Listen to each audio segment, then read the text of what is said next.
Сәлем достар, қалдарың қалай? Бүгін күнімді холодильник тазалаумен бастадым. Ашып басам, осылай барлығы толып тұр екен. Қайдан толады білмеймін, әйтеуір тұра берсін деп жүріп қалай толып қалған білмейсің. Осылай жартылай болып қалған ыдыстар, продуктылар, әні жейміз, міні жейміз деп тастауға да қимайсың, не оны жемейсің. Осылай тұрады.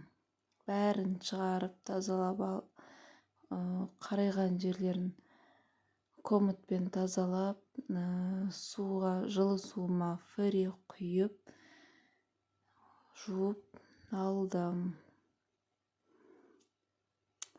Одан кейін осындай ыдыстарды таза ыдыстарға ауыстырып,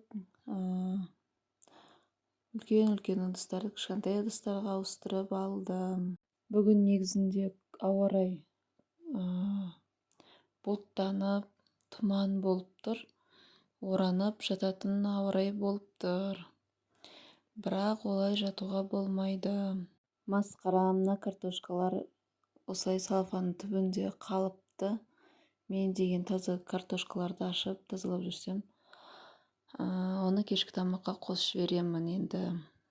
Одан кейін пештің алдын тазалауға кірістім, кішкене от жағып қойдым, үй салқындап кетіпті. Осылай бірдеңке істеп жатқанда балалар келіп жағаласады, ананы істеп берші, мынаны істеп берші деп пультын көтеріп келіпті, батарейкасын сап, оны жібердім. Сөйтіп жүрген бәріміз отырып обед іштік. Одан кейін кеш батты, мен сиырға шықтым, сүтімді сауып алып, баклажкаларға осылай құйып қоямын, арасында сатып тұрамын. Одан кейін кешкі тамағым осындай болды.